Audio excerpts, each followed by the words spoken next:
లంబోదరం పరమసుందరమేకదంతం రక్తాంతదీర్ఘనయనం పరమం పవిత్రం ఉద్యద్దివాకరకరోజ్వలకాంతికాంతం విఘ్నేశ్వరం సకల విఘ్నహరం నమామి. రామాయ రామభద్రాయ రామచంద్రాయ వేధసే రఘునాథాయ నాథాయ సీతాయాః పతయే నమః. పుట్టెన్ వానరుడవుచు విక్రమ కళా స్ఫూర్తిన్ నృసింహుండుగా మెట్టే దానవహంత వేగగతిలోన వైనతేయుండే తాజుట్టెన్ వేదములెల్ల అశ్వముఖుడై శోకాబ్ధిలో నుండి పైబెట్టెన్ భూసుత నెట్టె క్రోడముగా ఆభీలోగ్ర పంచాస్యుడై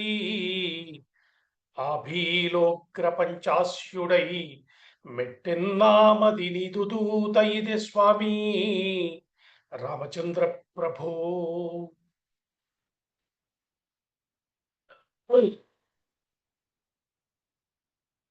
రామకథ రసవాహినిని ఆస్వాదించడానికి విచ్చేసినటువంటి మిత్రులు పెద్దలు అందరికీ ముందుగా స్వాగతం పలుకుతున్నాను. ఇప్పుడే మన బాలు చెప్పినట్టుగా ఈరోజు మనకి హనుమత్ జయంతి. అయితే ఇంకా 2-3 సందర్భాల్లో కూడా హనుమత్ జయంతి వస్తూ ఉంటుంది.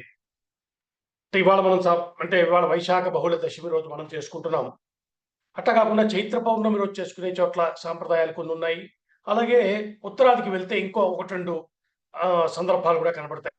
హనుమంతుడి జయంతి, హనుమ జయంతి అని చెప్తున్నటువంటివి. దీనికి పెద్దలు చేసినటువంటి వివరణ ఏంటంటే, ఇది సంప్రదాయం ఉంటుంది. ఈ సంప్రదాయం ఎలా వచ్చింది అంటే వాళ్ళ గురు పరంపర నుంచి వస్తుంది. అంటే ఎక్కడ మొదలై ఉంటుంది? ఏదో ఒక సందర్భంలో ఒకానొక తపస్వికి హనుమంతుడి యొక్క దర్శనమైన తిథి అది. ఆ రోజు నుంచి వారికి హనుమ జన్మతిథి అది అని చేసుకోవటం ఉంది. ఇది ఒకటి చెప్తున్నారు. అంటే ప్రధానంగా ఇప్పుడు ఈ రోజు హనుమత్ జయంతి చేసుకున్నాము అంటే హనుమంతుడు ఈ రోజు పుట్టాడా? ఇది ప్రశ్న. అంటే పుట్టాడని కాదు, ఈ రోజు అవతరించాడు. అంటే ఆయన ఎప్పుడూ ఉండేవాడు.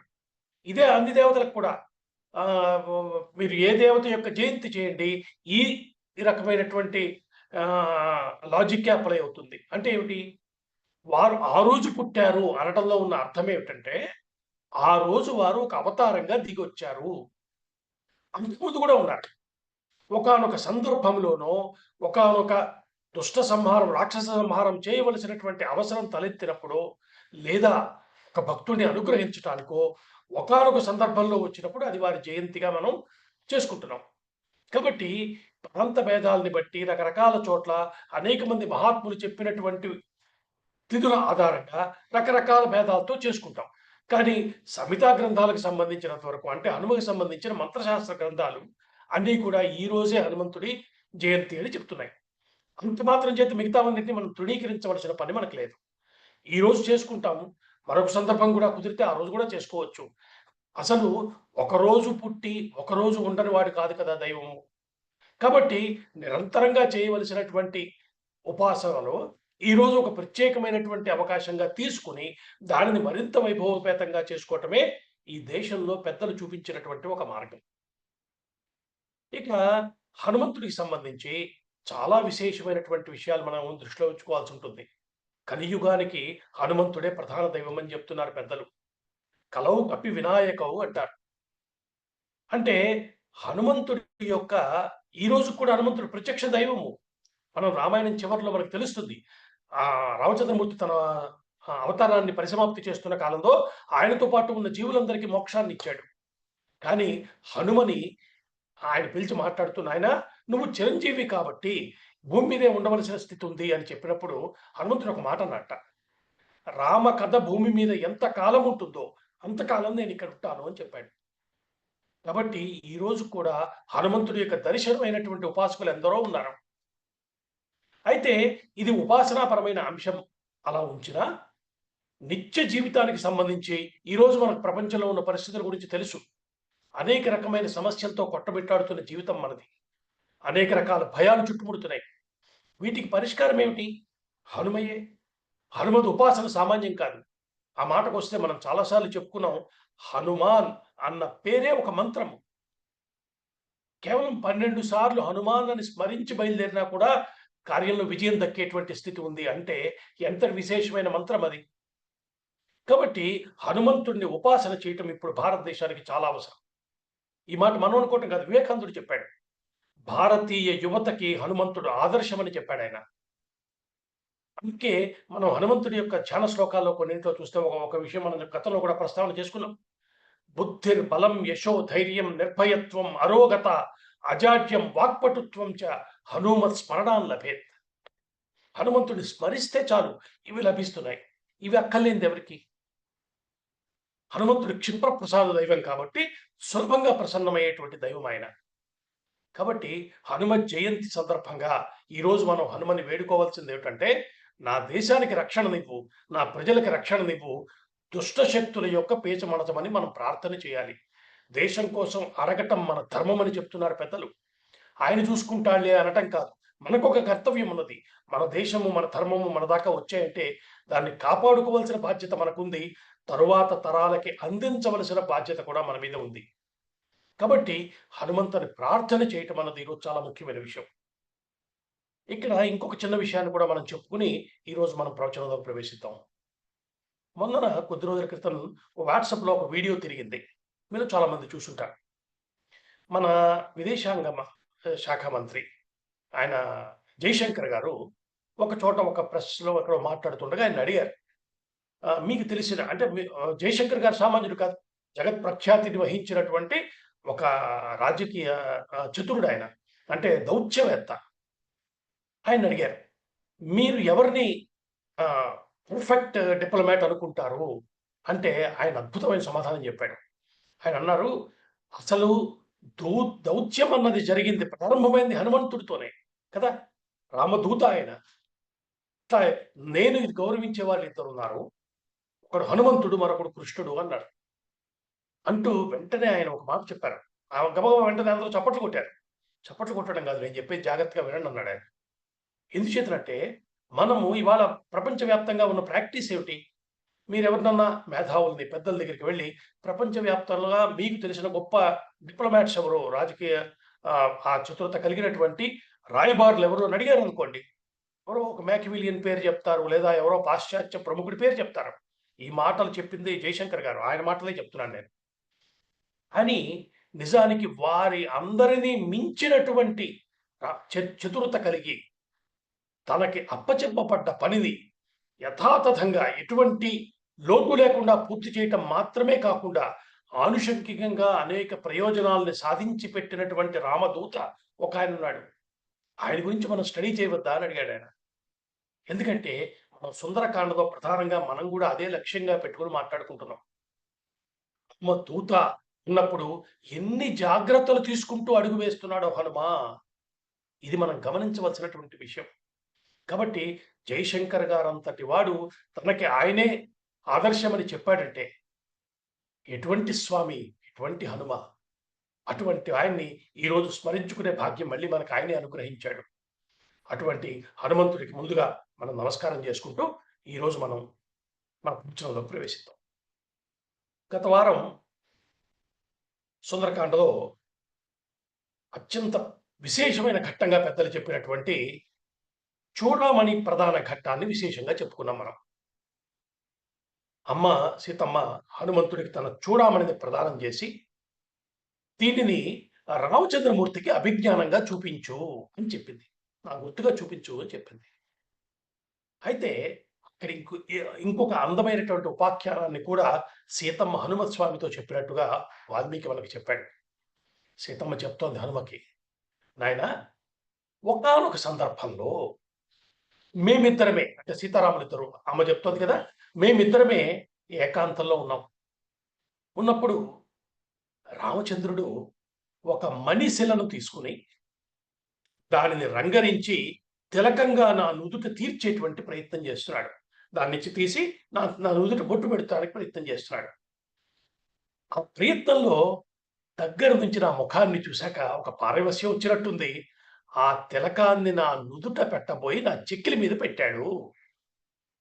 ఈ విషయాన్ని స్వామికి గుర్తు చెయ్యి అంటూ మరొక వ్యక్తిగతమైనటువంటి తన పర్సనల్ ఇన్ఫర్మేషన్ కదా అది. దాన్ని కూడా హనుమంతు ముందు ప్రస్తావన చేసింది తల్లి. ఎందుకో మనం అనుకున్నాం హనుమంతుడు ఏమన్నా నొచ్చుకున్నాడు అనుకుందో ఏమో తల్లి. రెండవది ఏ ప్రయోజనాన్ని అమ్మ సాధించదలుచుకుందో ఈ విషయాన్ని కూడా హనుమ ముందు ఉంచింది. ఆ రకంగా అటు రామచంద్రమూర్తికి నమ్మకం కలిగించటం, దాంతో పాటుగా హనుమంతుణ్ణి తాను ఎంత విశ్వసిస్తున్నానో తెలియచేయటము ఈ 2 కూడా అమ్మ యొక్క ప్రయత్నానికి లక్ష్యాలై ఉంటాయని మనకు అనిపిస్తోంది. కాబట్టి ఈ విషయం కూడా చెప్పి, నాయనా నా కష్టం ఎంతటిదో తెలిసిన వాడివి నువ్వు. ఇంకా ఎక్కువ ఓర్చుకోలేనయ్యా. తొందరగా తీసుకురా స్వామిని అని చెప్పింది. అప్పుడు హనుమ అన్నారు. ఆయన చెప్పిన మాట ఎంత విశేషం అంటే, అమ్మా నీ సమస్త దుఃఖాలకి ఈ క్షణమే అంతమని అర్థం చేసుకో. అంటే ఈ క్షణంతో నీ సమస్తమైన దుఃఖాలు పోయినట్లే అని అభయమిచ్చాడు. అమ్మ అంది కదా, దుఃఖక్షయకరో భవ అని ఆవిడ అన్నందుకు దానినే అభయంగా మార్చి ఆ తల్లికి చెప్పారు. ఈ క్షణంతో నీ సమస్తమైన దుఃఖాలు తొలగిపోయినట్లే. హనుమంతుడు అంటాడు, నేను వచ్చేంత వరకే, నేను మీ జీవితాల్లోకి వచ్చేంత వరకే మీకు కష్టాలు. ఒకసారి హనుమ ప్రవేశించిన జీవితాల్లో కష్టమన్న మాటే ఉండదు. ఇది హనుమ ఇచ్చినటువంటి అభయం. అలాగే ప్రారంభమవుతుంది మన రామాయణంలో. హనుమ పాత్ర వచ్చినప్పుడు కూడా భయం వద్దు అని సుగ్రీవుడికి చెప్తూ ప్రవేశిస్తాడు. అద్భుతమైనటువంటి రక్షామూర్తి మనకి హనుమత్ స్వామి. ఆయన అలా చెప్పి, అమ్మ నీ దుఃఖాలు తొలగిపోయినట్టమ్మా ఈ క్షణంతోటి. ఇంక నీకు బెంగొద్దు తల్లి అని చెప్పి ఆ తల్లికి నమస్కరించాడు. ఆ తల్లి ఆశీర్వదించింది. నాయనా నీ దారిలో ఉన్న సమస్తమైన అడ్డంకులు తొలగిపోవుగాక, నీకు మంగళమగునుగాక అని తల్లి హనుమంతుడిని ఆశీర్వదించింది. తల్లికి నమస్కారం చేశాడు. మెల్లగా 4 అడుగులు వెనక్కి జరిగి అక్కడి నుంచి మెల్లగా బయటకు వచ్చేశాడు హనుమ. సుందరకాండలో ఈ ఘట్టం వరకు హనుమ ఒకలా కనిపిస్తే, ఇక పైన మరొక అద్భుతమైన మూర్తిని మనం చూడబోతున్నాం. ఎందుకు చెప్పుకుంటున్నామంటే, హనుమ ఇక పైన చేసే ప్రతి పనిని మనం కూడా జాగ్రత్తగా పరిశీలించాలి. ఇందాకే మనం ఉపోద్ఘాతంలో చెప్పుకున్నాం. జయశంకర్ అంతటి వాడు నాకు ఆదర్శం హనుమ అని చెప్పారంటే ఎంతటి వాడై ఉంటాడు, ఎంత గొప్ప డిప్లొమాట్ అయి ఉంటాడు హనుమస్వామి. ఆ విషయాన్ని మనం చెప్పుకోవాలి కదా. కాబట్టి ఆ దృష్ట్యా ఒక అద్భుతమైన మూర్తి మన ముందు కనబడబోతున్నాడు హనుమస్వామి. బయటకు వచ్చిన ఆయన ఆలోచన చేయించడం మొదలుపెట్టాడు. ఒక్కసారి తను బయలుదేరిన దగ్గర నుంచి ఇక్కడ దాకా వచ్చిన మొత్తం విశేషాలన్నింటినీ సమీక్ష చేసుకున్నారు. ఇక్కడ హనుమంతుడి యొక్క వైభవాన్ని గురించి జగద్గురువులైనటువంటి ఆదిశంకర్లు ఒక అద్భుతమైన శ్లోకం చెప్పారు. 3 విషయాలు ఆయన ప్రస్తావన చేశారు. మనలో చాలా మందికి నోటికి వచ్చిన శ్లోకమే అది. కానీ అదొక అద్భుతమైనటువంటి శ్లోకం కాబట్టి ఈరోజు హనుమ జయంతి కూడా కాబట్టి దాన్ని స్మరించుకుందాం. దూరీకృత సీతార్తి ప్రకటీకృత రామవైభవ స్ఫూర్తి దారిత దశముఖ కీర్తి పురతో మమ భాతు హనుమతో మూర్తి పరితో మమ భాతు హనుమతో మూర్తి. అంటే లంకలో హనుమంతుడు చేసిన మొత్తం పని ఏమిటి? ఏం చేశాడయ్యా ఆయన? 3 ముక్కల్లో చెప్పు అంటాం కదా, అదే చేశాడు శంకర్లు. 3 ముక్కల్లో చెప్తున్నారు. ఏమంటున్నారు? మొట్టమొదటిది దూరీకృత సీతార్తి, అంటే సీతమ్మ యొక్క ఆర్తిని, అంటే బాధని, కష్టాన్ని పోగొట్టాడు. ఇది మొట్టమొదట పని, సామాన్యం కాదుగా. ఇక ప్రకటీకృత రామవైభవ స్ఫూర్తి, అంటే రామచంద్రమూర్తి యొక్క గొప్పతనం, వైభవం, దాన్ని విశేషంగా ప్రకటించాడు. ఇక పైన కూడా ఆ పని కొనసాగుతుంది, మనం చూద్దాం. ఇక 3వది దారిత దశముఖ కీర్తి, దశముఖుడు అంటే రావణాసురుడు వాడు అజేయుడు అనుకున్నారు. గెలవటం కష్టం అనేటువంటి వాడి కీర్తిని నాశనం చేసేసాడు ఆయన. అతని లంకలో ప్రవేశించి అతని వాళ్ళని చావగొట్టి చివరికి అతనికే బోధ చేసి దాంతోటి మూడో పని కూడా పూర్తి చేశాడు. అటువంటి హనుమంతుడి స్వరూపము నా ముందు నా చుట్టుపక్కలంతా ప్రకాశించునుగాక అని శంకరులు స్తోత్రం చేశారు. దూరీకృత సీతార్తి ప్రకటీకృత రామ వైభవ స్ఫూర్తి దారిత దశముఖ కీర్తి పురతో మమ భాతు హనుమతో మూర్తి అని. అటువంటి హనుమ అశోకవనంలో కూర్చుని అనుకుంటున్నారు. ఇంతవరకు ఒక ముఖ్యమైన పని పూర్తయింది. ఏమిటది? సీతమ్మను చుట్టం. ఇంకొక చిన్న పని మిగిలింది. మిగిలే ఉంది. ఏమిటంటే ఏదో ఇలా వచ్చాను వెళ్ళాను అన్నట్టుగా కాకుండా నేను వచ్చి వెళ్ళానన్న విషయం లంకలో అందరికీ గుర్తుండిపోవాలి. ఇది ఆయన అనుకున్న మాట. నేను దూతగా వచ్చిన వాడిని కాబట్టి కార్యాన్ని నిర్వహించడంలో ఉపయోగపడే మొదటి 3 ఉపాయాలు వీళ్ళ వద్ద పనిచేయవు. ఆయన కూర్చొని ఎలా చేస్తున్నాడు. ఇది మనం గతంలో కూడా కొంత చెప్పుకున్నాం మనం.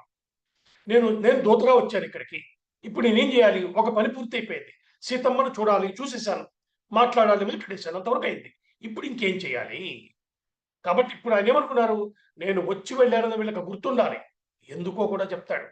ఇక్కడి నుంచి ప్రతి విషయం కూడా జాగ్రత్తగా మనం గమనించుకుంటూ వెళ్ళవలసినటువంటి అవసరం ఉంది.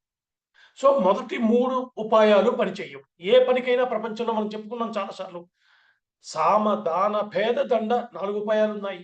ఆ మొదటి 3 ఎందుకు పని చేయవు ఆయన చాలాసార్లు హనుమే ఆలోచిస్తున్న రీతిలో మనకి చెప్పేశారు. మనం చెప్పుకున్నాం కూడా. కాబట్టి ఇప్పుడు దండోపాయం 4వ ఉపాయాన్ని ప్రయోగించి చూపించాడు. అంటే దండోపాయమే వీరికి సరి అయింది. 3 ఉపాయాలు వీళ్ళ దగ్గర పనిచేయవు. కాబట్టి ఇప్పుడు దండోపాయం అనేటువంటి ఉపాయాన్ని అమలుపరుస్తాను. ఇది నేను చేస్తే ఒక లాభం కూడా ఉంది. అంటే నేను వీరితోటి యుద్ధాన్ని చేస్తే ఇక్కడ ఉన్న ముఖ్యమైన కొందరు వీరుల్ని నేను సంహరించచ్చు. నా చేతిలో కొంతమంది పూర్తయిపోతారు. దీనివల్ల ఇక్కడ మిగిలిన వారికి మా శక్తి ఏమిటో తెలిసి వస్తుంది. వచ్చిన వాడు ఇంత పని చేసి వెళ్ళాడు.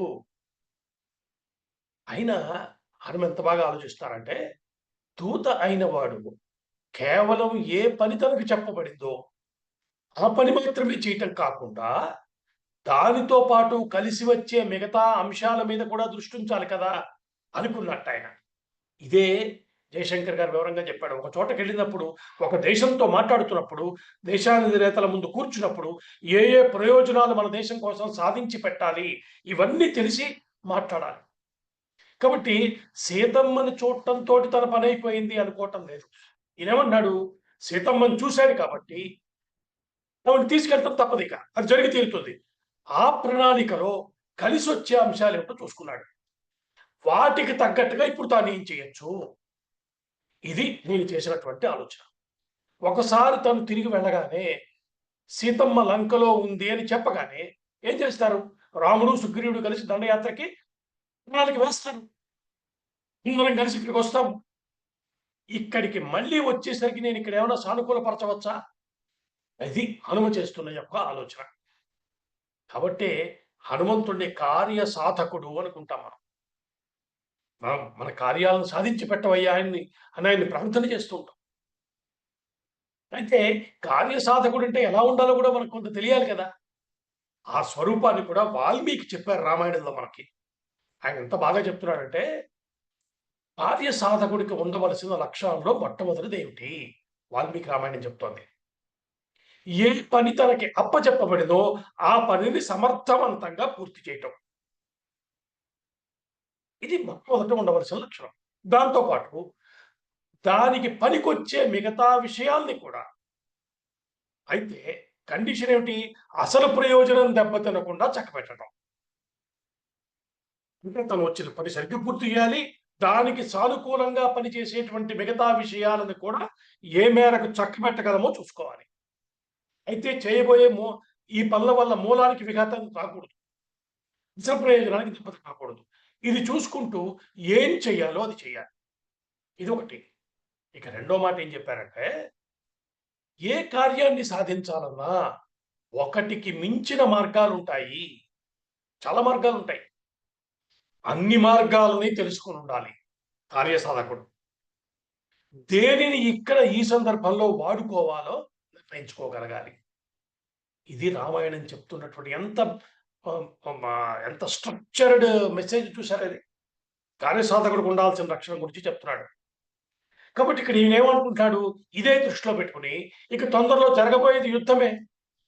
యుద్ధంలో శత్రు బలమెంత, తమవారి బలమెంత ఇది మనకి తెలిసుండాలి. అంతే కదా! ఇక్కడికి వచ్చాడు రాక్షసులతో యుద్ధం చేయాలి తెలిపోయింది. అంటే వారి బలాలు, వారి బలహీనతలు వీటిని గుర్తుపట్టగలగాలి. వచ్చిన పనితో పాటుగా దీన్ని సాధించుకోవాలి. అలా జరగాలంటే చిన్న యుద్ధం జరిగే తీరాలి. కాబట్టి ఆ యుద్ధం ఏదో ఇప్పుడు నేనే చేసేస్తాను ఇక్కడ. దానివల్ల నాకు ఒక విషయం మీద పూర్తి అవగాహన వచ్చేస్తుంది. వాళ్ళ శక్తి ఏమిటి, వాళ్ళ బలాలు ఏమిటి, బలహీనతలు ఏమిటి, దాని ఒక అవగాహన ఏర్పరచుకుంటాను. ఈ సమాచారాన్ని తీసుకెళ్లి సుగ్రీవుడికి చేరుస్తాను. అర్థం కాదు. నేనిక్కడ చేసే యుద్ధం ఎలా ఉండాలంటే రావణాసురుడికి తెలిసి రావాలి మా బలమేమిటో. అలాంటి వీరులు ఉన్నారా అక్కడ అనిపించేలా చేయాలి. ఏదో పైపైన చేసి ఓ ఇద్దరిని కొట్టెళ్ళిపోవటం కాదు. ఇలా అనేక కోణాల్లో ఆలోచించుకుని ఏం చేయాలో ఒక నిశ్చయానికి వచ్చేశాడు. అది క్లారిటీ. ఇప్పుడు ఏం చేయాలో తెలిపోయింది. ఒక్కసారి చుట్టూ ఉన్న అశోకవనాన్ని పరిశీలించి చూశారు.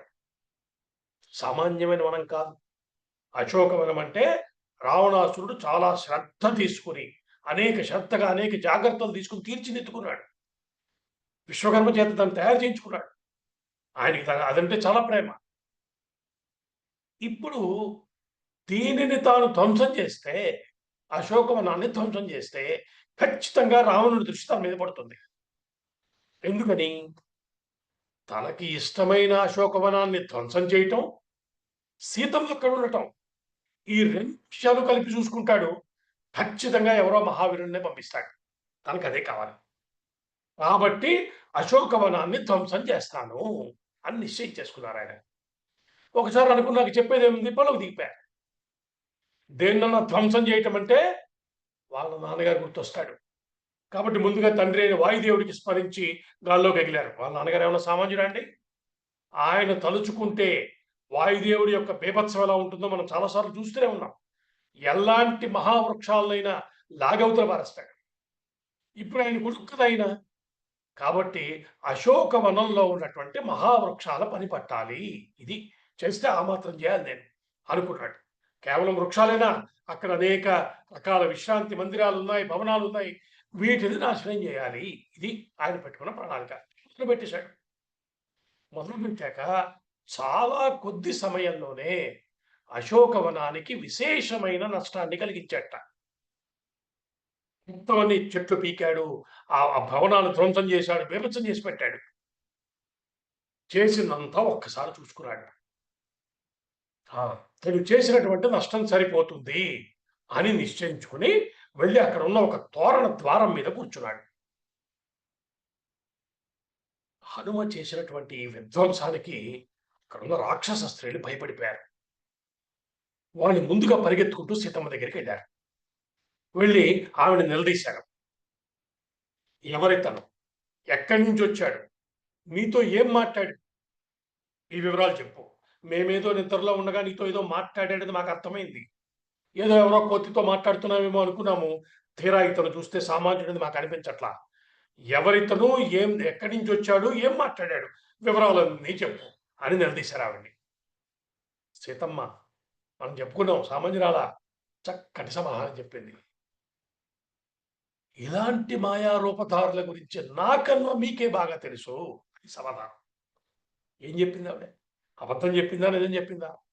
ఇలాంటి వాళ్ళ గురించి, ఎందుకంటే మీ స్వభావం కూడా అదే, మీరు కూడా మాయారూపులు. పెద్దవాళ్ళు ఒకరు, చిన్నవాళ్ళు ఒకరు అనేక మాయలు చూపించగలరు. కాబట్టి నాకన్నా మీకే బాగా తెలుసు అని ఆవిడ ఉదాహరణ కూడా చెప్పింది. పాముల యొక్క నడక గురించి పాములకే తెలుస్తుంది కదా అంటూ పోలిక చెప్పింది. ఈవిడ ఏం చెప్పిందో వాళ్ళకి పూర్తిగా అర్థమైనట్లేదు. అయితే ఆలస్యం చేయదలుచుకోరా వాళ్ళు. జరిగింది చూస్తే వాళ్ళకి లోపల నుంచి పెరుకొచ్చేసింది. రావణుడు ఏమంటాడో అన్న బెంగ ఆ పైన ఉంది. సో కాబట్టి వెంటనే వీళ్ళు ఏం చేశారంటే ఇక ఆలస్యం చేయకుండా రావణాసుడి దగ్గరికి పరిగెత్తారు. అతని దగ్గరికి వెళ్ళి చెప్పారు, ప్రభు అశోకవనంలోకి భయంకరమైన రూపంతో ఒక కోతొచ్చింది. అశోకవనం మొత్తాన్ని ధ్వంసం చేసేసింది. అయితే అంతకు ముందుగా సీతమ్మతో కూడా మాట్లాడింది. ఆ రూపంతో వచ్చిన వాడెవరో మాకు తెలియటం లేదు. అయితే మాకేమనిపిస్తోందంటే అతడు సీతమ్మకి ఏదో సందేశం తీసుకొచ్చాడు అనిపిస్తోంది. ఎందుకని అంటే అక్కడ ఉన్న అన్ని మహావృక్షాల్ని నాశనం చేసిన వాడు సీతమ్మ ఉన్న ప్రాంతానికి రాలేదు. ఆ వేదికని గాని, ఆ చెట్లను గాని ఏం చేయలా. గుర్తు మాత్రం నాశనం చేశాడు. కాబట్టి అతను సీతమ్మ కోసం వచ్చాడేమో అని మాకు అనిపిస్తోంది. ఏదైనా అతడు నీ పట్ల 2 పెద్ద అపచారాలు చేసేశాడు. ఒకటి, నీకు ఇష్టమైనటువంటి అశోకవనాన్ని నాశనం చేశాడు. 2, ఎవ్వరితో మాట్లాడటానికి వీలు లేకుండా చాలా జాగ్రత్తలు తీసుకుని నువ్వు అశోకవనంలో ఉంచావు సీతమ్మని. మమ్మల్ని కాపలా పెట్టావు. ఆవిడతో మాట్లాడేశాడు. ఈ 2 సామాన్యమైన తప్పులు కాదు. వీటికి నువ్వు పెద్ద శిక్ష విధించవలసిందే అని మేము అనుకుంటున్నాం. ఇక నువ్వే ఆలోచించు అని నమస్కరించారు అక్కడున్న రాక్షస స్త్రీలంతా. వింటున్న రావణాసుడికి కోపం వచ్చింది. అయితే సామాన్యుడు కాదుగా, తెలివైనవాడు. క్షణంలో పరిస్థితిని అంచనా వేసుకున్నాడు ఆయన. వచ్చిన వాడు ఎంత బలవంతుడో అర్థమవుతోంది అతనికి. ఎందుకంటే అశోకవనం అంటే ఏమిటో, అక్కడ ఉన్న మహావృక్షాల శక్తి ఏమిటో ఇవన్నీ తెలిసినవాడు అతను. వీళ్ళు చెప్తున్నంత నాశనం జరిగిందంటే వచ్చిన వాడు మహాబలశాలి అయి ఉంటాడు అని నిర్ధారణకు వచ్చాడు. వెంటనే తనతో సమానులైన అంటే తనకు ధీటుగా ఉండేటువంటి 80,000 మంది రాక్షస సైన్యాన్ని పిలిచాడు. వెళ్ళి జరిగింది ఏమిటో చూసి వాడు పట్టుకురండి అని చెప్పి పంపించాడు. వాళ్ళంతా బయలుదేరారు. 80,000 మంది రాక్షస సైన్యం, ఆయుధాలు ధరించిన భయంకరమైనటువంటి స్వరూపం కలిగిన వాళ్ళు.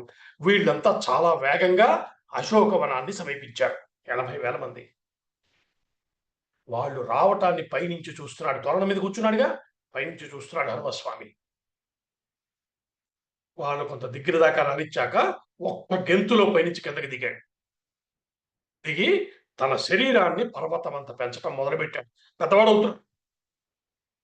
పెద్దవాడయ్యి ఒక మహానాదం చేశాడు. ఒక గర్జన చేశాడు. ఎంత గర్జన చేశాడంటే ఆ గర్జనకి ఆకాశంలో ఎగురుతున్న పక్షులు నేలరాలిపోయాయి. భయంకరమైన ఓ సింహనాదం చేశాడు. చేసి ఒకసారి తన తోకని పైకెత్తి నేలపై కొట్టాడు. భుజాలు తరుచుకున్నాడు. చరుచుకుని ఇక్కడ చూడండి, హనుమంతుడు ఆవేశంతో చేశాడు అన్నట్టుగా కనబడుతున్నా ఎక్కడ ఎలా ప్రవర్తించాలో అలాగే మాట్లాడుతున్నాడు.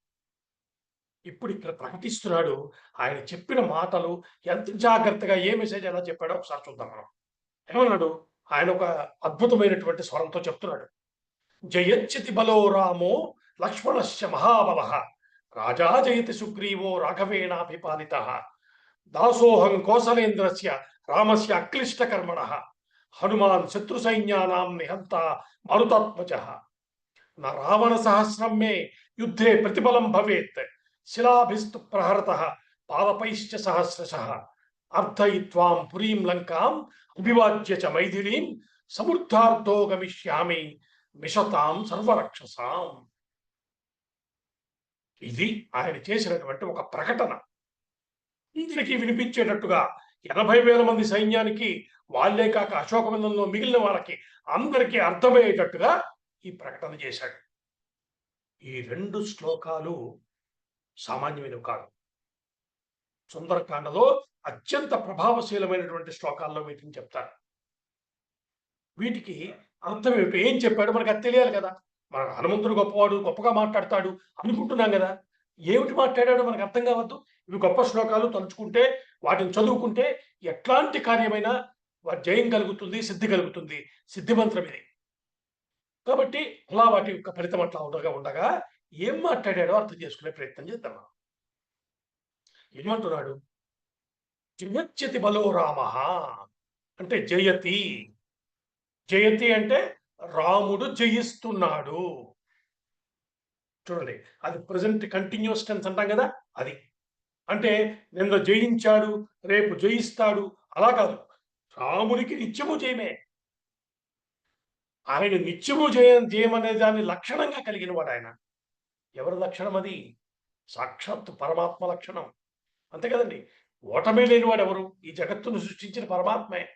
ఎవరు ఎన్ని తెలివితేటలతో ఎలా చేసినా ఆయన్ని జయించినటువంటి సంఘటన లేనే లేదు. ఎన్ని వరాలున్న రాక్షసులైనా, ఎంత శక్తిమంతులైనా ఎవరైనా ఆయన ముందు ఓడిపోయిన వారే. కాబట్టి జయము ఎవరి లక్షణము? పరమాత్మ లక్షణము. జయతి అనేది కూడా పరమాత్మకి మాత్రమే చెల్లేటువంటి విషయం. కాబట్టి జయతి రామః, రాముడు జయిస్తున్నాడు. ఎలాంటి రాముడు? అతి బలః. మామూలుగా బలం అన్నది సృష్టిలో అన్ని జీవాలకి ఉంది. అయితే ఒకరికంటే ఒకరు కాస్త బలవంతులు. అంతే కదా! బలం లేనివాడు ఎవరు? అయితే మిగతా జీవులన్నిటికన్నా మానవుడు బలవంతుడని చెప్పుకోవాలి. ఎందుకంటే అన్ని జీవాల మీద ఆధిపత్యాన్ని చెలాయిస్తున్నాం మనం. కాబట్టి మన తెలివి వల్లో, శారీరకంగా మనకుండేటువంటి వెసులుబాటు వల్ల మనం ఆధిపత్యాన్ని చేస్తున్నాం కాబట్టి మానవుడు బలవంతుడు. అంతవరకు అనుకుంటే, మానవుల బలానికన్నా పైనున్న బలం దేవతలది, రాక్షసులది. మళ్ళీ వాళ్ళలో వాళ్ళకి ఒకళ్ళకంటే ఒకళ్ళు బలవంతులు. కాబట్టి ఇలాంటి బలవంతులందరూ ఉన్న సృష్టిలో అన్నిటికన్నా పైది అతీతమైన బలమేది? ఏది అమోఘము అంటే వ్యర్థము కాదో, ఎవరి పరాక్రమము నిత్యము జయించి తీరుతుందో అటువంటి బలం పేరు అతి బలము అది చెప్పారు. ఆ బలం కలిగిన వాడు ఎవరయ్యా అంటే ఇంకెవరు? కాబట్టి జయతి, జయిస్తున్నాడు. మనకి విష్ణువు గురించి చెప్తూ విష్ణు సహస్రనామం చెప్తుంది. తద్విష్ణోర్బలమాహు మనం చదువుకుంటాం కదా. బలమన్న శబ్దము విష్ణుమూర్తికే అన్వయమవుతుందని చెప్తున్నారు. సృష్టి మొత్తాన్ని నిర్వహిస్తున్నాడండి. సామాన్యమైన శక్తివంతుడా ఎన్ని రకాల తెలివితేటలు వచ్చిన రాక్షసుల్ని నాశనం చేశాడు ఆయన. కాబట్టి అతి బలః ఆయన జయిస్తున్నాడు. జయత్యతి బలో రామః. తర్వాత లక్ష్మణశ్చ మహాబలః. ఈసారి మహాబల శబ్దం వేశాడు. అంటే ఆయన అతి బలుడైతే దానికన్నా ఇంచుమించు దానికి దగ్గరగా ఉన్న వ్యవహారం మహాబలుడు. లక్ష్మణుడు బలవంతుడు. అవుది. జయత్యతి బలో రామః లక్ష్మణశ్చ మహాబలః. వీళ్ళిద్దరి గురించి చెప్పాడు. రాజా జయతి సుగ్రీవో. ఆ రాజు అయినటువంటి సుగ్రీవుడికి జయమయ్యా. ఎట్లాగా? రాఘవేణాభిపాలితః. నిరంతరము రాముని యొక్క స్నేహంతో, రాముని యొక్క పాలనలో ఉన్నవాడు కాబట్టి ఆయన కూడా బలవంతుడు. ఆయనకు కూడా జయము. జయత్యతి బలో రామో లక్ష్మణశ్చ మహాబలః. రాజా జయతి సుగ్రీవో రాఘవేణాభిపాలితః అని చెప్తున్నాడు. మరి ఇప్పుడు నువ్వెవరు? అంటే తను చెప్పుకోవాలి కదా. దాసోహం కోసలేంద్రస్య పెట్టాడంతే. తన పేరు చెప్పలా ముందు. రాముడికి దాసుడిని నేను. మాట్లాడితే ఊరికనే మాట్లాడతాడా? దాని వెనకాల కూడా అర్థం ఉంటుంది కదా. ఏం సాధించదలుచుకున్నాడో అది కదా మనం పట్టుకోవాలి. సీతమ్మ దగ్గర మాట్లాడినప్పుడు ఏమన్నాడు? దూతోహం రామస్య అన్నాడు. రాముని యొక్క దూతను అన్నాడు. ఇప్పుడు సీతమ్మని చూసిన తర్వాత రాముని యొక్క, సీతమ్మ యొక్క వ్యక్తిత్వాన్ని, దివ్యత్వాన్ని అనుభవంలోకి తెచ్చుకున్న తర్వాత దూతోహం అన్నది కాస్త దాసోహం అయిపోయింది. దాసోహం కోసలేంద్రస్య. ఎలాంటి వాడు రాముడు అంటే? రామస్య అక్లిష్ట కర్మణః. దీని గురించి మనం చాలా విశేషంగా చెప్పుకున్నాం. రాముడికి మాత్రమే వేసినటువంటి విశేషం అది. ఎట్లాంటి పనినైనా ఈ ప్రపంచంలో అసాధ్యం అనేది లేనివాడు రామచంద్రుడు. అటువంటి రాముడికి దాసుణ్ణి అని చెప్పుకుంది.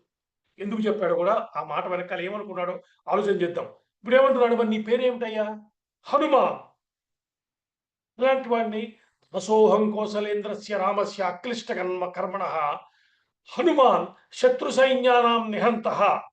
శత్రు సైన్యాలని నాశనం చేయటంలో సామర్థ్యం కలిగిన వాడిని. ఎట్లా తెలుసు? ఇప్పుడే చూశారుగా. వాడు మొత్తం నాశనం చేసి పెట్టాడు. చేసి చూడబోతున్నాడు, చేసి చూపించబోతున్నాడు.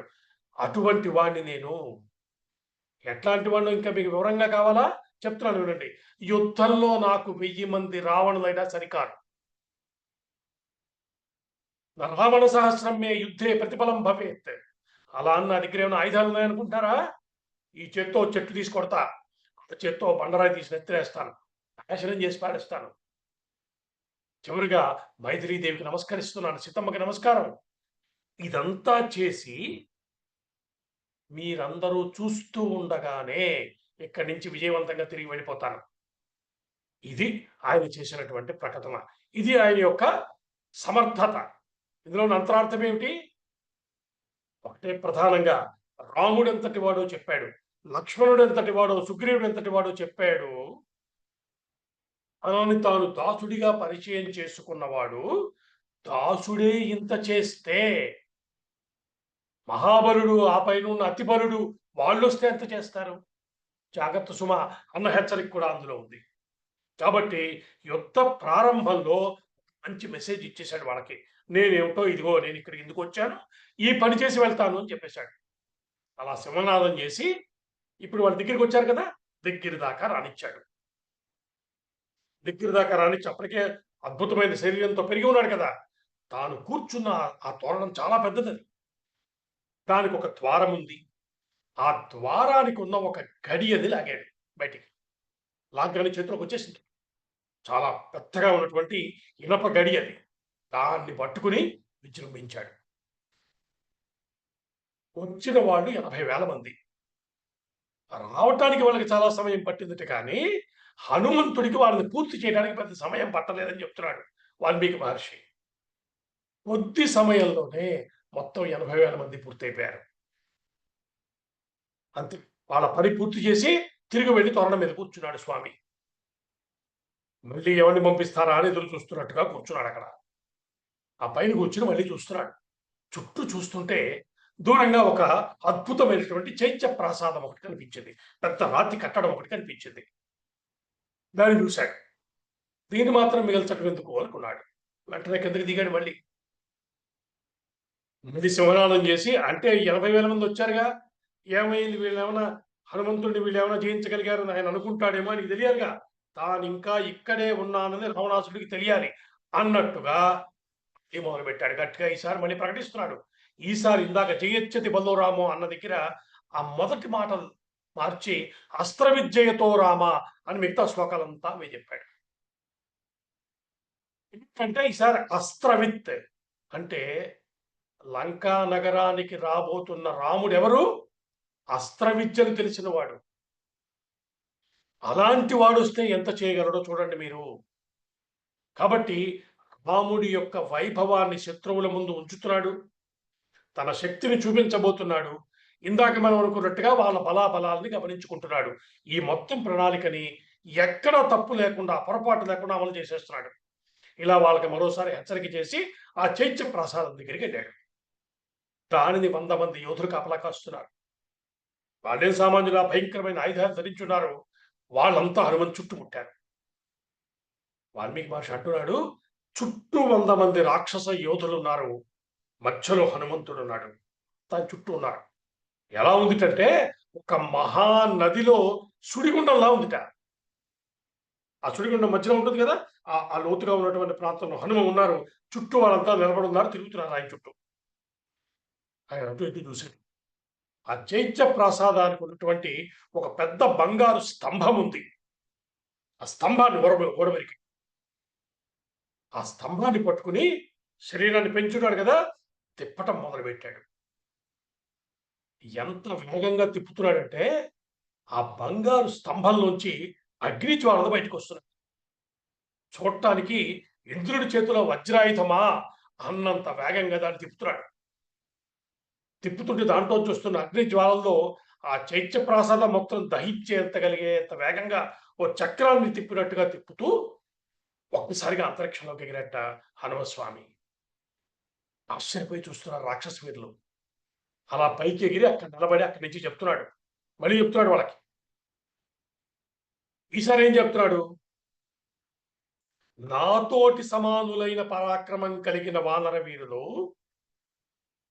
నరకదాధికులు కోట్ల సంఖ్యలో రాముడి చేత, సుగ్రీవుడి చేత సీతమ్మని అన్వేషించటానికి ఈ భూమండలానికి అన్ని వైపులకి పంపించబడ్డారు.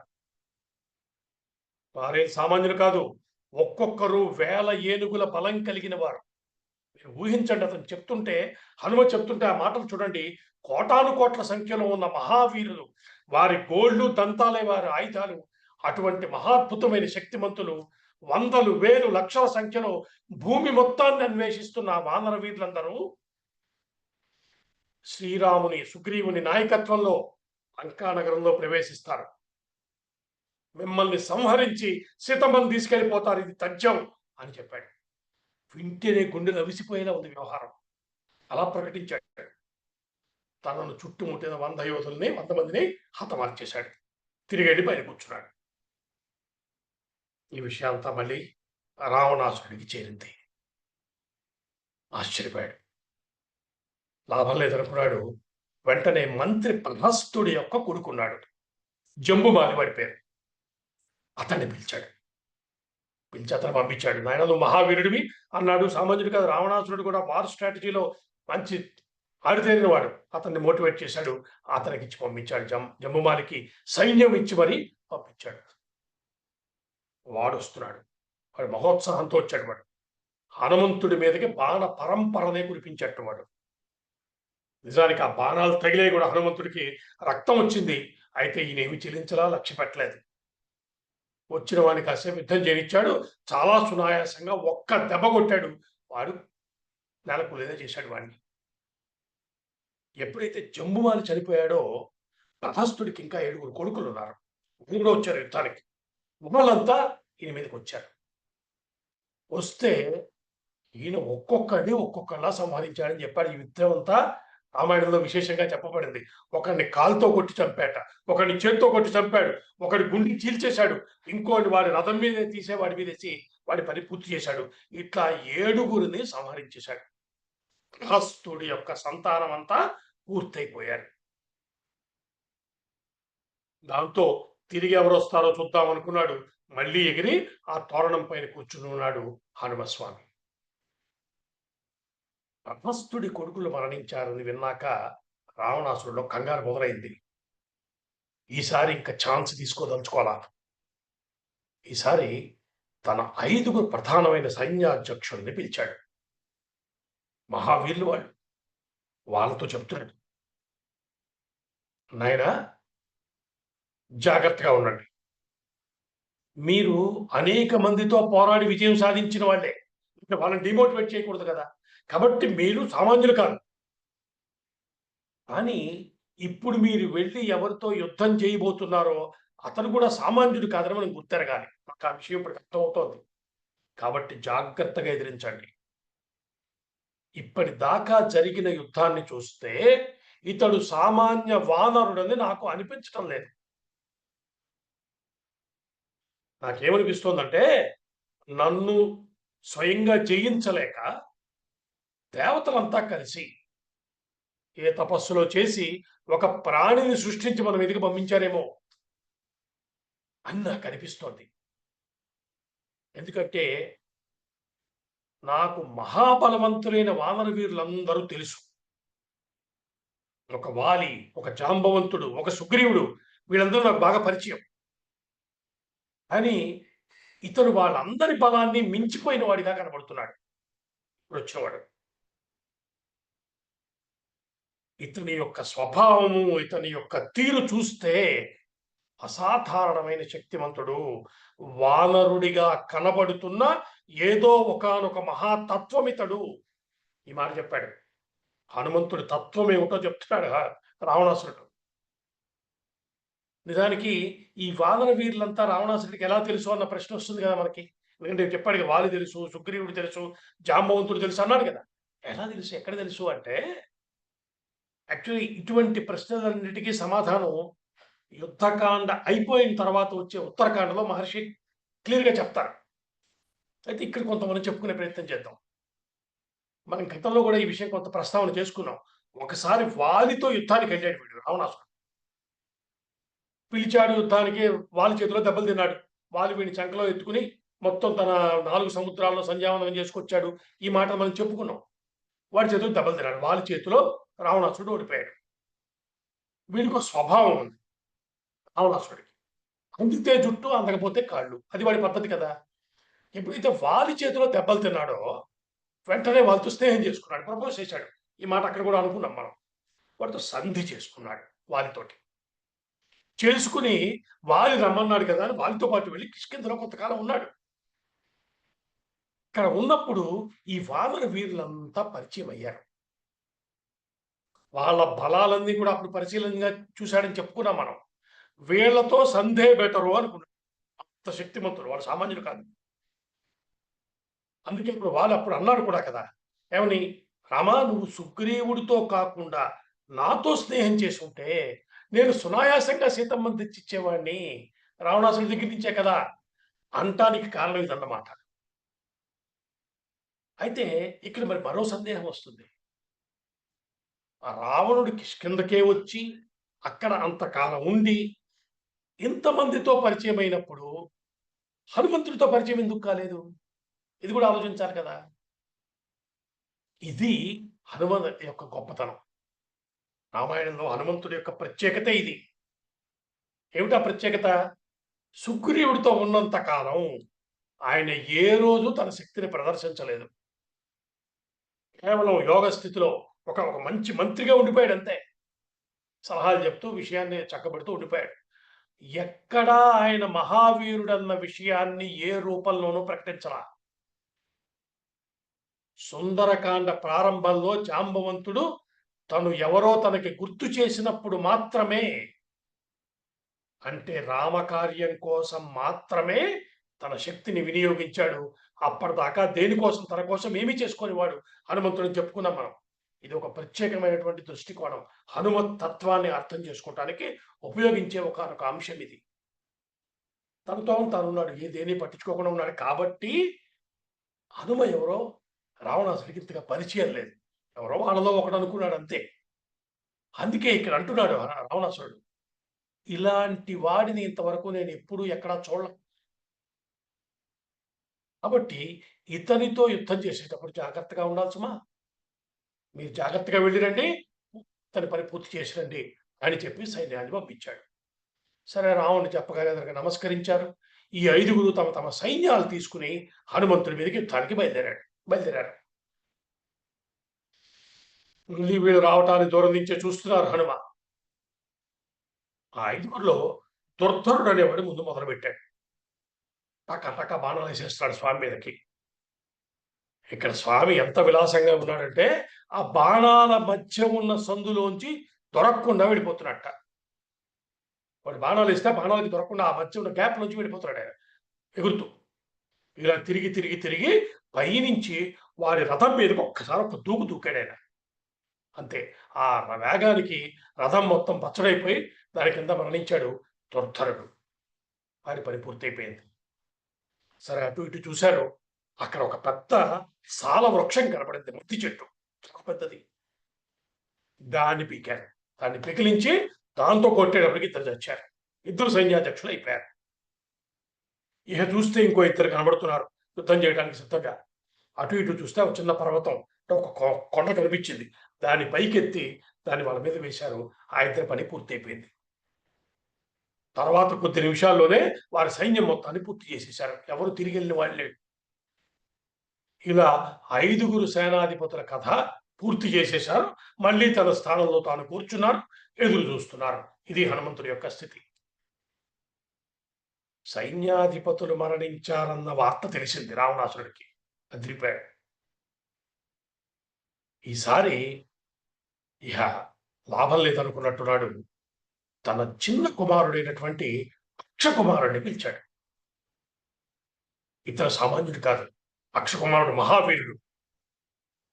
ఇతను కూడా చాలా తపస్సులు చేసినవాడు. రాక్షసుల బలం ఒకటైతే, రాక్షస బలం అంటాం కదా, అది ఒకటైతే తపస్సులను సాధించుకున్న శక్తి కూడా ఉంది. ఇతను తను చేసిన తపస్సుల వల్ల ఒక విశేషమైన రథాన్ని వరంగా పొందాడు.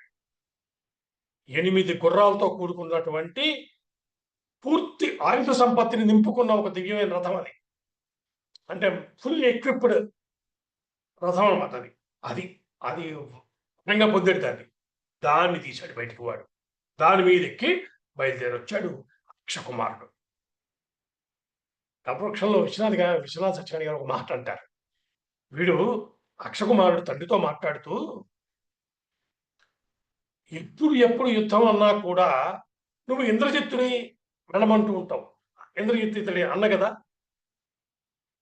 ఏమి ఎప్పుడూ ఇంద్రజిత్తే ఎందుకు? నేను కూడా తపస్సు చేశా. అస్త్రాలు నా దగ్గర కూడా ఉన్నాయి. నేను కూడా వీరుడినే.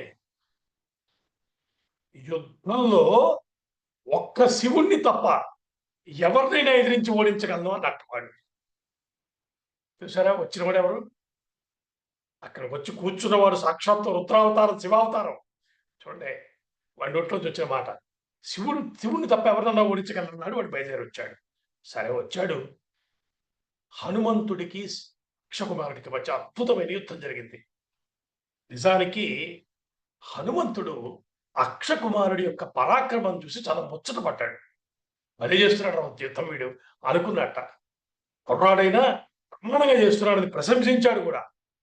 అయితే ఒక ఆటలా చేస్తున్నాడు యుద్ధం ఆయన. ఒక్కసారి గాల్లోకి ఎగిరాడు. హనుమ గాల్లోకి ఎగరగానే అక్షకుమారుడు రథంతో సహా కూడా గాల్లోకి వచ్చాడు.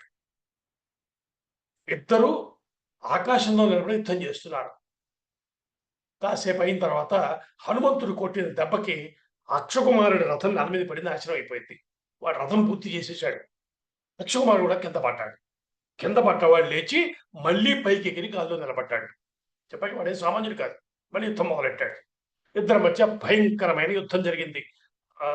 రామాయణంలో విశేషంగా వర్ణించబడ్డ యుద్ధాల్లో ఇది కూడా ఒకటి. చాలా బ్రహ్మాండమైన యుద్ధం చేశాడు అక్షకుమారుడు. చాలాసేపు యుద్ధం సాగింది. కాసేపు అయిన తర్వాత హనుమనుకున్నారట ఇక చాలు అనుకున్నారట. చాలు బ్రహ్మాండంగా చేశాడు, బాగుంది అనుకుని ఆ అక్షకుమారుడి కాళ్ళు పట్టుకుని గిరగిరగిర తిప్పి నేలకేసి కొట్టారు.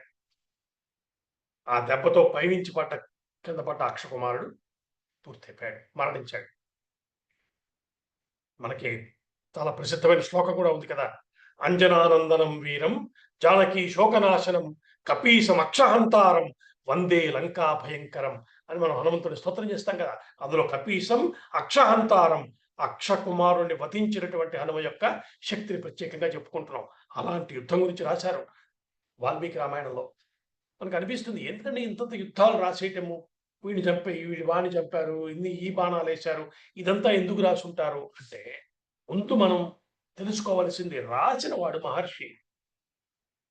ఏదో పోచుకోలు కబుర్లు అయితే కాలక్షేపం కోసం ఏదో స్పేస్ ఫిన్నర్స్గా శ్లోకాలు రాయరుగా. ప్రతిదాని వెనకాల ఒక ప్రయోజనం ఉంది.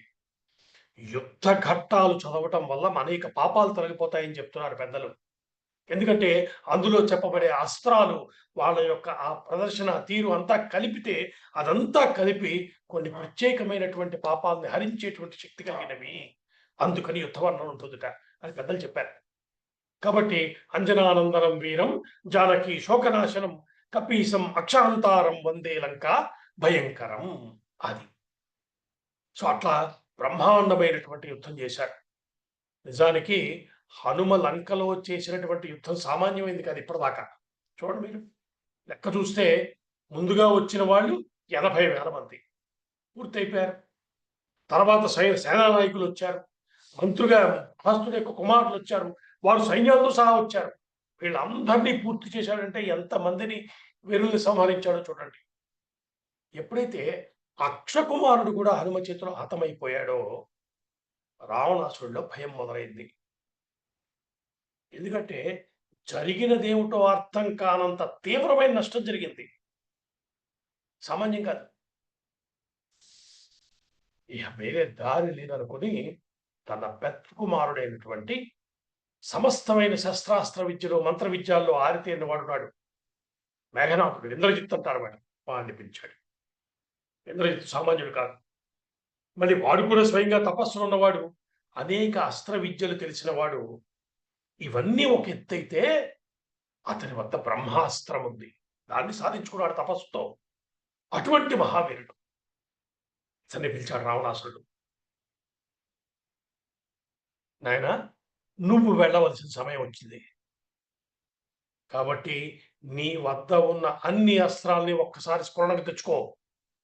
ఏది వాడవలసి వస్తుందో తెలియని స్థితి ఉంది, జాగ్రత్త సుమా అన్నాడు. భయంతో చెప్పాడా, ధైర్యం చెప్పాడా, వాడికి తెలియాలి. ఈ మాటలు చెప్పాడు కొడుక్కి. బయలుదేరమన్నాడు. సామంతుడు కాదుగా ఇంద్రజిత్తు. బయలుదేరగానే చుట్టూ ఉన్నటువంటి రాక్షసులందరూ జై జయధ్వానాలు చేశారు. అద్భుతమైనటువంటి రథాన్ని ఎక్కాడు, వచ్చేశాడు. అశోకవనం వద్దకు వచ్చాడు. ఏం కావాల్సింది అదే. ఎంతటి మహావీరుడు వస్తాడో అని చూస్తున్నాడు. వీడిని చూశాడు. బాగుందనుకున్నారు. వచ్చాడు. దూరం నుంచే బాణాలు వేసుకుంటూ వచ్చేస్తున్నాడు వాడు. శర పరంపర వర్షం కురిపించట ఇంద్రజిత్తు. అయితే బాణాలకి అసలు దొరకటం లేదు. 2 బాణాల మధ్య నుంచి వెళ్ళిపోతున్నారు. పైకి వెళ్తున్నారు, కిందకు వస్తున్నారు. ఇతన్ని సంహరించటం సులభం కాదు అనేటువంటి నిశ్చయానికి వస్తున్నాడు ఇంద్రజిత్తు. చాలా చాలా విశేషమైనటువంటి యుద్ధాన్ని వర్ణన చేశారు ఇక్కడ మహర్షి. చాలాసేపు జరిగింది యుద్ధం. చాలా వాడు మాయా యుద్ధం చేద్దామని ప్రయత్నం చేశాడు. అనేక రకాల ప్రయత్నాలు చేశాడు. అనేక బాణాలని, అస్త్రాల్ని ఎన్ని ప్రయోగించినా హనుమంతుడి మీద పనిచేయటంలా విఫలమవుతూ వచ్చాయి. క్రమంగా అర్థమైంది ఇంద్రజిత్తుకి, ఇతన్ని వధించటం కుదిరే పని కాదు, సంపలేం, క్లియర్ అని ఒక క్లారిటీ వచ్చేసింది. కాబట్టి ఏం చేయాలి? బంధించగలం అంతే. ఎలా బంధించాలి అది ఆలోచిస్తున్నాడు. ఆలోచించి కొన్ని ప్రయత్నాలు చేశాడు. దేనికి పని జరగలేదు. చివరికి బ్రహ్మాస్త్రం తప్ప వేరొక అస్త్రం లాభం లేదని బ్రహ్మాస్త్రాన్ని సంధించి మంత్రించి హనుమ మీదకి వేసాడు. అంతే, బ్రహ్మాస్త్ర ప్రయోగం చేసేసాడు. సామాన్యం కాదండి అది. నిప్పులు చిమ్ముకుంటూ వచ్చేస్తుంది అది. చాలా వేగంగా వచ్చి హనుమంతుడి తాకింది. ఆ వేగానికి హనుమంతుడు కిందకి జారాడు. ఆ జారిన క్షణంలోనే ఆయనకు అర్థమైంది తనకి తగిలింది బ్రహ్మాస్త్రం అని పోల్చేశారు ఆయన. హనుమ వెంటనే అనుకున్నారు, బ్రహ్మాస్త్రానికి నన్ను బంధించే శక్తి లేదు. నాకు బ్రహ్మదేవుడు ఇచ్చిన వరం ఉంది కదా, కాబట్టి తగిలింది నన్ను వదిలిపెట్టేస్తుంది. కానీ బ్రహ్మాస్త్రం నా మీద పని చేయదని వీళ్ళకి తెలియదు కదా, కాబట్టి కట్టుబడి ఉంటుంది. ఆ మీద అస్త్రాలు పనిచేయటం అనేది ఇదంతా ఆయనకి తెలుసు. బ్రహ్మదేవుడు, ఇంద్రుడు, వాయుదేవుడు వీళ్ళందరూ వరాలు ఇచ్చారు అప్పుడు. కాబట్టి అస్త్రాలు నన్ను ఏం చెయ్యం. అయితే నేను ప్రతి అస్త్రాన్ని కొట్టిపారేస్తే రావణాసురుడి చూడటం ఎట్లా? అంతేకాదు బ్రహ్మాస్త్రాన్ని గౌరవించవలసిన బాధ్యత కూడా ఉంది. కాబట్టి నేను ఇలా కట్టినట్టుగా పడుంటాను. వాళ్ళు తీసుకెళ్తారు నన్ను ఆయన దగ్గరికి, రావణాసురుడి దగ్గరికి. ఆ పని కూడా అయిపోతుంది. నాకు కూడా అదే కావాలనుకున్నాడు. కట్టుబడ్డట్టుగా పడున్నాడు హనుమ. అయితే ఇంద్రజిత్తుకి సందేహం వచ్చేసింది, నిజంగానే కట్టుబడ్డాడా? ఎందుకంటే అతను కూడా మహావీరుడు కదా, యుద్ధాలు చాలా చేసిన వాడు, పోల్చుకోగలిగాడు. ఇదేదో లొంగిన రకంలా లేదు. కానీ చదువుతం లేదు. కాబట్టి ఇతను ఆలోచిస్తూ ఉండగానే అందరూ వచ్చారు. ఉత్సాహంతో కింద పడి ఉన్నాడు కదా అని తాళ్ళు తెచ్చి కట్టేశారు. ఎప్పుడైతే ఒక అస్త్రానికి కట్టుబడ్డ వాడికి పైన కనుక వేరే తాడు ఏదన్నా కడితే ఆ అస్త్రం వదిలిపెట్టేస్తుంది, తన శక్తి వదిలేస్తుంది. అది ఇది అస్త్ర విద్యలో ఉన్నటువంటి ఒక సూత్రం. ఇది తెలియక రాక్షసులు తీసుకొని తాళతో కట్టేశారు. ఆ అస్త్రం తన పట్టు వదిలేసింది. వదిలేసింది తెలుసుకున్నాడు హనుమ. కానీ ఈయన స్ట్రాటజీ ఈయనకు ఉంది కాబట్టి కదల్లా, అలా ఉండిపోయాడు. వీళ్ళు తాళతో కట్టడం ఒక్క క్షణం ఆలస్యంగా గమనించాడు ఇంద్రజిత్తు. అయితే హనుమంతుడు కదలటంలా. హనుమంతుడు కదలకుండా ఉండిపోయేసరికి ఇంకా వేరే ఆలోచన చేయకుండా ముందు కట్టేసేయండి అన్నాడు. కట్టేశాడు. నిజానికి ఇంద్రజిత్తు మనసులో కొంత భయం ఉండనే ఉంది. ఏ క్షణంలో అయినా ఈ తాళ్ళు తెంచుకుంటే ఇతను కంట్రోల్ చేయటం ఎలాగా? చివరికి ఫైనల్ గా వేయాల్సిన బ్రహ్మాస్త్రం వేసేసానే అనుకున్నాడు. అయితే ఎందుకు హనుమంతుడు కదలటం లేదు, అర్థంగా. సరే చూద్దాం అనుకున్నాడు బ్రతుకు జీవుడా అని ఇంద్రజిత్తు అలాగే కట్టిన వాడిని కట్టినట్టుగా తీసుకుని రావణాసురుడి యొక్క సభాభవనంలోకి ప్రవేశించాడు. రావణాసురుడి సభాభవనంలోకి ప్రవేశించిన హనుమ మొట్టమొదటిసారి సింహాసనం మీద కూర్చున్న రావణాసురుడిని చూశారు. మొట్టమొదటిసారి రావణుని చూస్తున్నారు. చూడగానే ఆశ్చర్యపోయాడు ఆయన. అహోరూప మహోధైర్యం, అహోసత్వ మహోచ్యుతి, అహో రాక్షస రాజస్య సర్వలక్షణ యుక్తత ఉన్నాడయ్యా. ఏం రూపం, ఏం కాంతి, ఇలా ఆలోచిస్తున్నాడు హనుమ. శత్రువులు ఎవరన్నా మెచ్చుకుంటారండి? ఎందుకంటే శత్రువుని మెచ్చుకోవటంలో కొంత వీళ్ళకి నచ్చని వ్యవహారం ఉంటుంది. ఎందుకంటే తనకన్నా గొప్పవాడంటే ముందు వీళ్ళే వీకెన్ అవుతారు. కాబట్టి శత్రువుని మెచ్చుకోవటం అనేది అసలు ఎక్కడ మనకు కనిపించే విషయం కాదు. అలాంటి భయాలేం లేనివాడు స్వామి చూడగానే ఆహా! ఏమున్నాడయ్యా వీడు అనుకున్నాడు. అటు నుంచి రావణాసురుడు కూడా చూశాడు. ఈయన ఆయన్ని చూశాడు. ఆయన ఈయన్ని చూశాడు. ఇప్పుడు ఇందాక మనం చెప్పుకున్నటువంటి జయశంకర్ గారు ఎందుకు మెచ్చుకున్నాడో ప్రారంభం చేయబోతున్నాడు హనుమ. సభలో మాట్లాడే పద్ధతి ఏమిటి? ఏం చెప్పదలుచుకున్నాడు? ఎలా చెప్పాడు? దాని వెనకాల ఎన్ని మర్మాలున్నాయి? ఇలాంటి ఒక అద్భుతమైన, అందమైనటువంటి ఒకానొక సన్నివేశం ప్రారంభం కాబోతోంది. హనుమ మాట్లాడిన మాటల వెనకాల అర్థం, అంతరార్థం పెద్దలు చెప్పిన తీరు చూస్తే అప్పుడు తెలుస్తుంది హనుమంతుడి యొక్క వైభవం ఏమిటి అన్నది. అటువంటి ఒక మహాద్భుతమైన సన్నివేశానికి శ్రీకారం చుట్టబోతున్నాడు హనుమత్ స్వామి. ఎంత దివ్యమైనటువంటి ఆయన జన్మదినం ఈ తిథి రోజు ఆయన్ని మరొకసారి మనందరం కలిసి ప్రార్థన చేద్దాం. స్వామి, ఇటువంటి మహానుభావుడివి, ఇంతటి శక్తివంతుడివి, నన్ను నా దేశాన్ని కాపాడవయ్యా, నా దేశాన్ని పాలిస్తున్న పాలకుల్ని కాపాడు, నా సైన్యాన్ని కాపాడు, నా ధర్మాన్ని కాపాడు అంటూ స్వామికి మనందరము ప్రార్థన చేద్దాము. వచ్చే వారము దీంట్లో ఉన్న మరిన్ని రహస్యాల్ని మీ ముందుంచేటువంటి ప్రయత్నం చేస్తాను. అంతవరకు స్వస్తి. మంగళం కౌసలేంద్రాయ మహనీయ గుణాత్మనే చక్రవర్తి తనూజాయ సార్వభౌమాయ మంగళం. వేద వేదాంత వేద్యాయ మేఘశ్యామలమూర్తయే పుంసామోహన రూపాయ పుణ్యశ్లోకాయ మంగళం. స్వస్తి.